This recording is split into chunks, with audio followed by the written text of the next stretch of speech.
नमस्कार, स्वागत है आपका सी न्यूज भारत पर। मैं हूं आपके साथ इशिता तिवारी। इस बार पीलीभीत के विकास खंड पूरनपुर में होने वाले पंचायत चुनाव में ग्राम पंचायत गोरा से डॉक्टर सलीम खान सबसे प्रबल दावेदार के रूप में उभर रहे हैं। उन्हें पूरे गांव से व्यापक समर्थन मिल रहा है। डॉक्टर सलीम खान के पिता भी पहले प्रधान रह चुके हैं। उन्होंने कहा कि कई ऐसे कार्य हैं जो देश की आजादी के बाद से अब तक नहीं हो सके हैं, उन्हें वे प्रधान बनने के बाद पूरा करेंगे। गांव के लोग बताते हैं कि डॉक्टर सलीम खान गरीबों और बेसहारा लोगों की मदद हमेशा करते रहे हैं। इस बार भी उनकी इच्छा चुनाव लड़ने की नहीं थी, लेकिन ग्रामीणों के समर्थन को देखकर उन्होंने चुनाव में हिस्सा लिया। ग्राम पंचायत गोरा में डॉक्टर सलीम खान की पकड़ मजबूत मानी जा रही है और उनका विरोधियों के लिए मुकाबला चुनौतीपूर्ण साबित हो सकता है। इस समय हम मौजूद हैं ग्राम पंचायत गोरा में। हमारे साथ में यहाँ पर मौजूद हैं डॉक्टर सलीम खान, जो कि इस बार त्रिस्तरीय चुनाव में ग्राम पंचायत के बहुत ही दमदार उम्मीदवार हैं। और जैसा कि अभी हमने जाना भी है ग्राम पंचायत में घूमने के बाद में कि इस बार जो है डॉक्टर सलीम खान काफी मजबूती के साथ में दावेदारी अपनी पेश कर रहे हैं। यहाँ की जनता भी इन्हें बड़े दिल से प्रेम कर रही है। हमने पूरे गांव में जाना, लोगों की जानकारी भी ली है और जिस तरह से लहर बनी हुई है आज डॉक्टर सलीम खान की, तो आइए यहाँ पर हम जानते हैं डॉक्टर सलीम खान से कि जिस तरह से वो आज मैदान में उतरे हैं और उनका तो कहना था कि मैं चुनाव नहीं लड़ूंगा, फिर भी यहाँ पर जनता का एक प्रेम है, जो जनता उनसे करेगी आपको हर हालत में चुनाव लड़ना है। तो आइए यहाँ पर हम जानते हैं डॉक्टर सलीम खान से, वो बताएंगे कि जीतने के बाद वो यहाँ पर क्या-क्या विकास कार्य कराना चाहेंगे और किस तरह से वो चुनाव मैदान में आए। इस तरह की कई बातें हैं। तो सर्वप्रथम हम जानेंगे सलीम खान के बारे में, अपने बारे में बताएंगे कि किस तरह से ये यहाँ से दावेदार बने। तो डॉक्टर साहब आपका बहुत-बहुत स्वागत है हमारे चैनल में, सी न्यूज़ भारत में। आप बताएँ अपने बारे में कुछ? शुक्रिया। मैं owner doctor Salim Khan, Firoz hospital, Garhwa Kheda. मैं गोरा के जो फ़िरोज़ खान पूर्व प्रधान थे, मैं उनका छोटा बेटा हूँ और मैंने बीयूएमएस किया है अलीगढ़ से। बाकी हमने 2020 में अपना यहाँ पे हॉस्पिटल शुरू किया, जिसके बाद से अभी तक हम अपना यहाँ पे हॉस्पिटल हमारा एस्टेब्लिश है, हम हॉस्पिटल चला रहे हैं। Thank you. जैसा कभी डॉक्टर साहब ने अपने बारे में बताया, आइए हम यहाँ पर जानते हैं डॉक्टर साहब से कि जिस तरह से इन्होंने आज चुनाव के लिए एक बहुत ही दावेदारी, तगड़ी दावेदारी हम कहेंगे पेश की है अपनी ग्राम पंचायत में और जैसा कि इनके साथ में ग्रामवासियों का सहयोग भी बना हुआ है। तो इस बारे में डॉक्टर साहब कुछ बताना चाहेंगे जिस तरह से आज आप चुनाव मैदान में हैं? चुनाव मैदान में आने का मेरा मेन मकसद ये था कि भाई गांव की जो हमने हालात देखे हैं गांव के, वो बेहतर नहीं थे। भाई हमें ज़रूरत नहीं थी चुनाव में आने की, हमारा अच्छा खासा हॉस्पिटल चल रहा था, चुनाव में आने के बाद हमारा नुकसान ही है। लेकिन बस ये है कि भाई जो हमने गांव के हालात देखे और जो गांव में हमें कमियां नज़र आईं, तो मुझे लगा कि भाई राजनीतिक मंच पे आना चाहिए और राजनीति में आने के लिए या कुछ समाज के लिए अच्छा करने के लिए भाई राजनीति में आना पड़ेगा। जैसे गांव में हमारी बहुत सारी समस्याएं हैं, भाई किसी का मैं पर्सनल विरोधी नहीं हूँ, बस हमारा विरोध जो है वो राजनीतिक विरोधी तो मैं हो सकता हूँ, बट पर्सनल विरोधी मैं किसी का नहीं हूँ। जो कमियां हैं गांव की मैं बता रहा हूँ। कमियां ये हैं कि पिछले 4.5 साल से कोई भी सफाई कर्मी गांव के अंदर नहीं आया है। जब से ये थोड़ी बहुत खबर चली है, आप लोगों ने दिखाया है, लोगों ने शिकायतें की हैं, तो पिछले 4-6 महीने से सफाई कर्मी वहाँ पे आया, 1-2 बार आया है, अपना फ़ोटो खिंचा के चला गया है। आप गाँव के किसी भी बंदे से आपने भी पता किया होगा, आप पता कर सकते हैं कि पिछले 4.5 साल में एक बार भी सफाई कर्मी कहीं सफाई करने गाँव के अंदर नहीं आया। गाँव में कोई खेल मैदान नहीं है, कोई स्वास्थ्य सुविधाएं नहीं है, मूलभूत सुविधाएं जो भी गांव में होनी चाहिए गरीब समाज के लिए, गरीब तबके के लिए गांव में कोई भी सुविधाएं नहीं है। तो इसलिए मुझे लगा कि भाई राजनीति में आके प्रधानी का चुनाव लड़ेंगे, कुछ बेहतर गांव वालों के लिए किया जाए। अच्छा डॉक्टर साहब, जैसा कि अभी आपने बात छेड़ी थी है कि कोई भी खेल मैदान नहीं है या कोई अस्पताल नहीं, तो हम आपसे जानना चाहेंगे कि अस्पताल या खेल मैदान या कोई ऐसी आपके यहाँ से सवारी की सुविधा जो कि आसाम रोड तक लेके आती हो, यहाँ हाईवे तक जहाँ से सवारी उपलब्ध हो सके, तो इस हालात में फिर किस तरह से आपके गाँव के लोग यहाँ तक आते हैं, किस तरह से यात्रा करते हैं?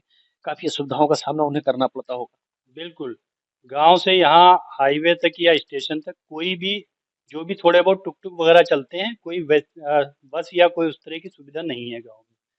ना कोई स्कूल, इंटर कॉलेज या हाई स्कूल नहीं है। और जो समस्याएं हम पहले भी आपको बता चुके हैं, खेल मैदान की, नाली की सफाई की, साफ सफाई की गांव की समस्याएं हैं। बाकी एक समस्या ये भी है जो ट्रांसपोर्टेशन की बहुत बड़ी समस्या है। स्वास्थ्य समस्याएं बहुत ज़्यादा, हम अपने स्तर से जो भी गांव वालों के लिए कर सकते हैं वो कर रहे हैं, लेकिन अगर हमें मौका दिया गांव वालों ने तो हम कोशिश करेंगे कि इससे आगे जाके और बेहतर कुछ किया जाए। अच्छा डॉक्टर साहब, जैसा कि अक्सर लोग आते हैं, कभी कोई वृद्धा पेंशन के लिए आता है, कभी कोई 60 साल की परेशानियां बन जाती है, कभी गांव में ऐसा भी होता है कि जिंदा इंसान है, कई बार उसे मृतक भी घोषित कर दिया गया। क्या मामला इस तरह की ये सुविधाएं ना होने की वजह क्या है? हाँ, ये पहले एक दो बार हो चुका है कि इंसान जिंदा है और उसको कागजों पे मृत घोषित कर दिया गया है। मतलब ये सब ये है कि जब पढ़ा लिखा कोई, आप पढ़ा लिखे उम्मीदवार को प्रधान बनाएंगे, चुनेंगे, तो ये जो भी चीजें हैं, छोटी छोटी समाज सेवा वाली चीजें हैं, वृद्धा पेंशन हो गई है, 60 साल हो गए, या किसी का जन्म प्रमाण पत्र हो गया या मृत्यु प्रमाण पत्र हो गया, जब आप पढ़े लिखे इंसान को चुनेंगे तो वो आपको उसी तरह से मतलब चीजों में आसानी रहेगी। अब वो हम अभी भी करा रहे हैं। अभी भी हमसे जो हो सकता है, हम प्रधान नहीं है, लेकिन गांव के अंदर जो भी समाज सेवा के काम हैं वो बराबर लगातार निरंतर हम कराते रहते हैं। जो भी काम होते हैं, आपका वृद्धा पेंशन हो गया, जन्म प्रमाण पत्र हो गया, या फिंगर ऑपरेशन का काम हो गया आधार कार्ड में, इससे रिलेटेड जो भी है, राशन कार्ड का हो गया, जो काम होते हैं हम हर टाइम अपने गांव वालों के लिए खड़े रहते हैं। अच्छा डॉक्टर साहब, जैसा मैं एक बात और मैं जानना चाहूंगा, गांव में जो खेती लगभग 90% आदमी खेती पे ही निर्भर है आपके यहाँ, तो खेतों में पानी सिंचाई वगैरह की क्या व्यवस्था है? इस बारे में क्या बताइए?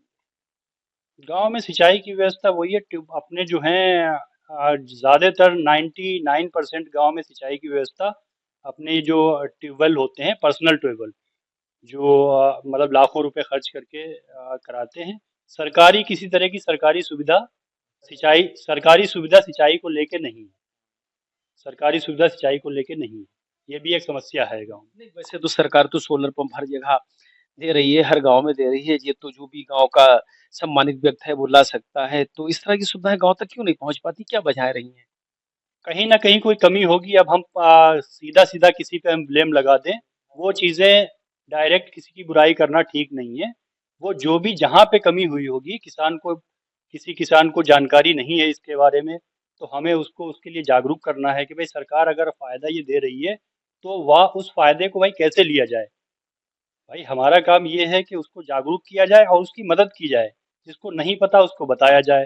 तो शायद इन चीज़ों की कमी रही होगी कि उनको कोई जागरूक करने वाला नहीं मिला होगा, या उनके साथ गांव में किसान जितना है ज़्यादातर गरीब है, कम पढ़ा लिखा है।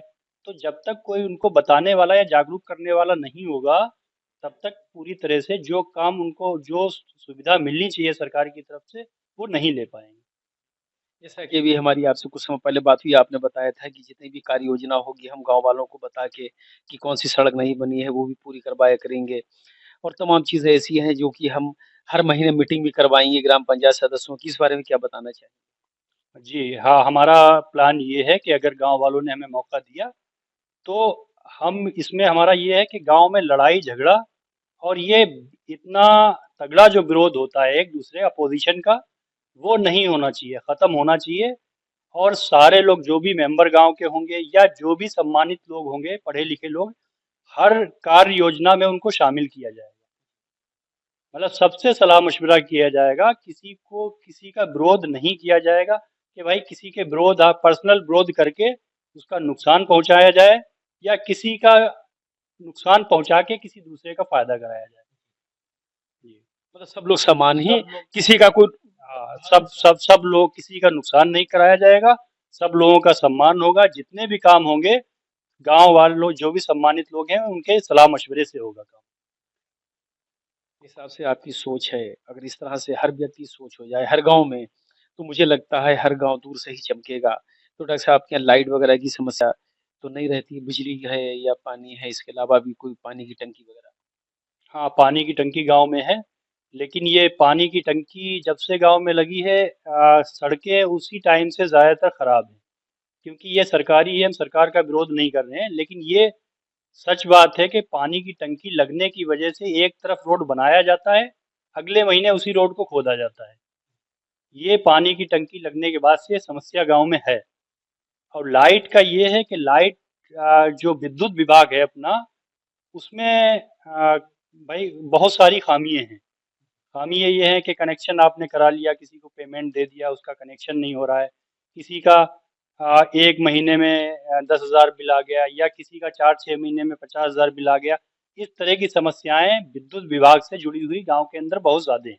अब ये हर जगह ही है, हमारे गांव में नहीं, ये हर जगह, हर गांव में, हर कस्बा में, हर शहर में विद्युत विभाग से रिलेटेड ये समस्याएं हैं। तो डॉक्टर साहब अपने ग्रामवासियों को क्या संदेश देना चाहेंगे? ग्रामवासियों के लिए हमारा यही संदेश है कि भाई जब भी वोट डालने जाएं तो अपना दिमाग लगाएं और किसे चुनना है। पल भर के फायदे में या थोड़े फायदे में या पल भर के लालच में ना आए। अपना दिमाग लगाएं कि भाई कौन काम आपका करा सकता है। भाई कौन काम आपका करा सकता है उसको आप चुने। सिर्फ ये ना देखें कि भाई उसने हमारा ये काम कर दिया था, उसने शादी में गाड़ी लगा दी थी, उसने शादी में, मतलब पल भर के फायदे की तरफ देख के ना अपना जो 5 साल बर्बाद ना करें। पल भर के फायदे के लिए 5 साल बर्बाद ना करें। पीलीभीत से सी न्यूज़ संवाददाता हैदर खान की रिपोर्ट। फिलहाल ग्राम पंचायत गोरा में इस चुनाव का नतीजा डॉक्टर सलीम खान के लिए कितनी मजबूती लेकर आएगा, ये जल्द ही तय होगा। फिलहाल इस रिपोर्ट में बस इतना ही। देश और दुनिया की तमाम बड़ी खबरों के लिए देखते रहिए सी न्यूज़ भारत।